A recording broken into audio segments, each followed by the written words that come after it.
नमस्कार, आप देख रहे हैं नया भारत दर्पण समाचार और मैं हूं आपके साथ ज्योतिका। आइए रुक करते हैं खबर की ओर। ओम प्रकाश राजभर ने मुख्यमंत्री की तारीफ में पढ़े कसीदे। कन्नौज पहुंचे उत्तर प्रदेश सरकार के मंत्री ओम प्रकाश राजभर ने एक तरफ मुख्यमंत्री योगी आदित्यनाथ की तारीफ में कसीदे पढ़े तो वहीं अखिलेश यादव पर मजाकिया मूड में दिखे और फिर तंज भी कस दिए। ओपी राजभर ने योगी आदित्यनाथ की तारीफ में कहा कि 7 साल में एक भी दंगे नहीं हुए, एक भी कर्फ्यू नहीं लगा, लोगों को बुलडोजर का डर सताता है। उन्होंने कहा कि अभी तक सबसे ज्यादा दौरा करने वाला व मेहनत करने वाला मुख्यमंत्री अगर हमने देखा है तो वह योगी आदित्यनाथ जी हैं।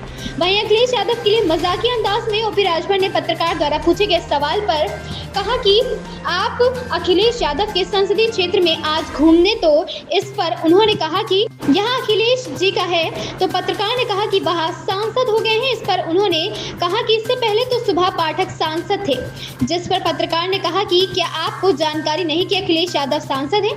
तो उस पर कहा कि जानकारी तो है, इसके पहले सुब्रत पाठक यहाँ से सांसद थे। अखिलेश के लिए बोलते हुए कहा कि अखिलेश एक बड़े नेता हैं, हम उनके लिए बोलेंगे तो वह कहेंगे कि मेरे जिले में जाकर बोल रहे थे।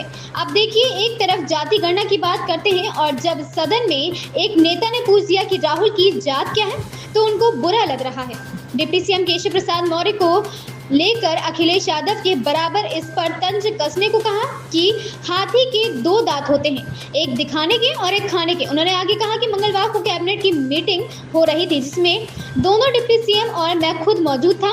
जो बातचीत हो रही थी तो वहां देखकर मैं भी खुद आश्चर्यचकित रह गया कि अंदर की बातचीत और बाहर के बयान में तो मेरे दिमाग में यही आया कि हाथी के 2 दांत होते हैं, खाने के अलग और दिखाने के अलग।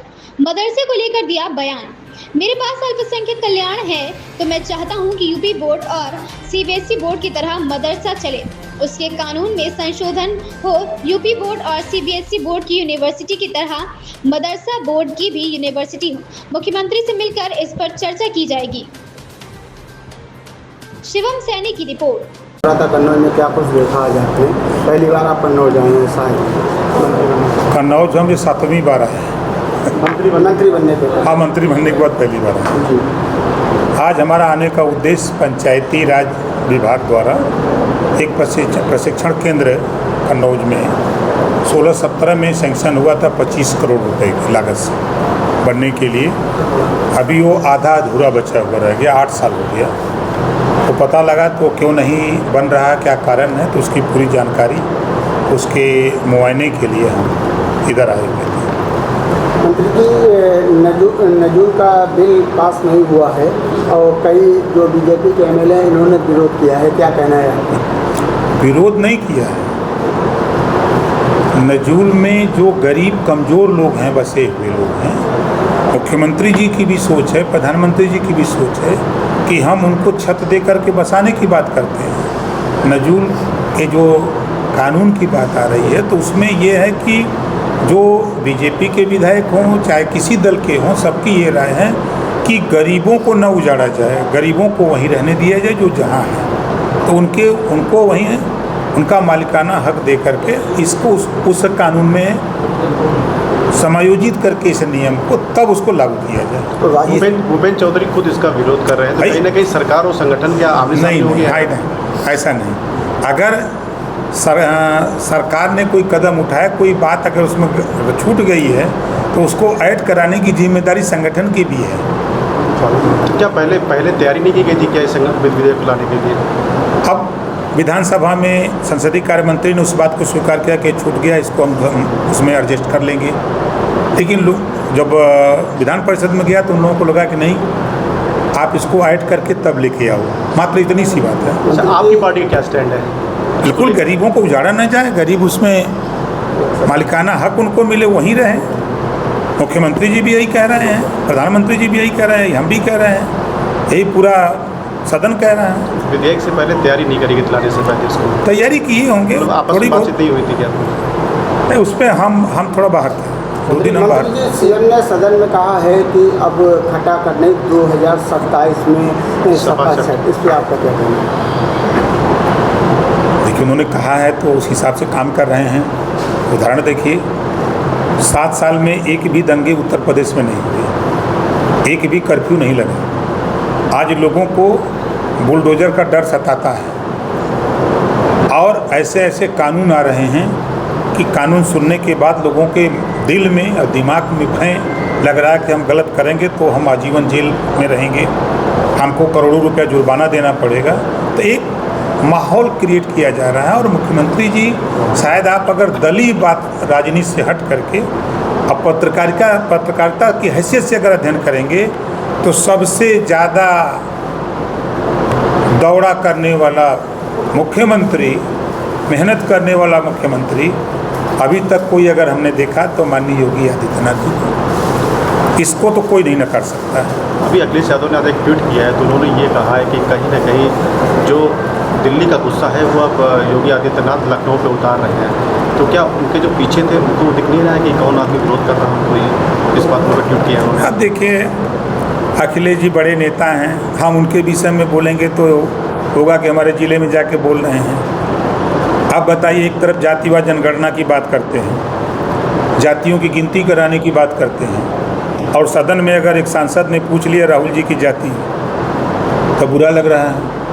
हमने देखा है कि आप ही लोगों के चैनल पे देखा कि जब कोई पत्रकार गया था उनके यहाँ प्रेस वार्ता में तो उन्होंने नाम पूछा, नाम के बाद कहा कि जाति क्या है, तो बता दिया मिश्रा।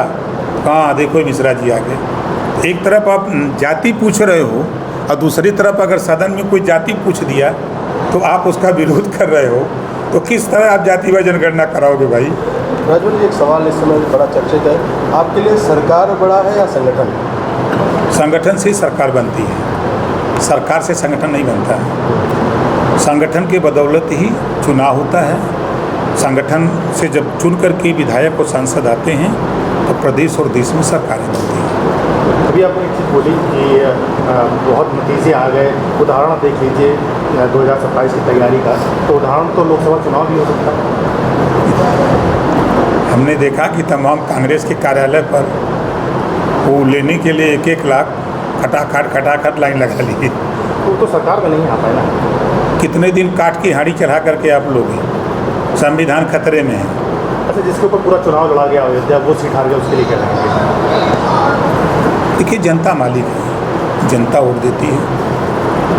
जनता को स्वीकार नहीं हुआ कैंडिडेट, जनता ने कैंडिडेट को हराया है।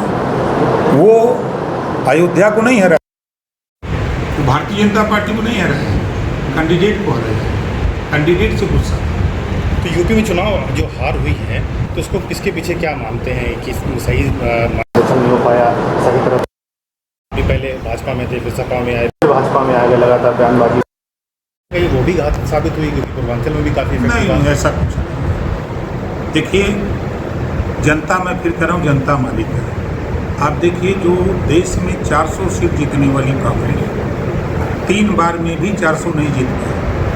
अगर इधर हम अध्ययन करें 3 चुनाव लोकसभा का, 4-4 बार सरकार बनाने वाली बहुजन समाज पार्टी आज उसके 1 MLA मात्र बचे हैं। जो समाजवादी पार्टी की तूती बजती थी, सरकार रहती थी। पिछली बार आपने देखा कि 2017 में 47 सीट पर जाकर के रुक गई। जब राजभर जी आए तो 125 पर पहुंच गए। ग्रोथ वहीं से न हुआ, हम हट गए।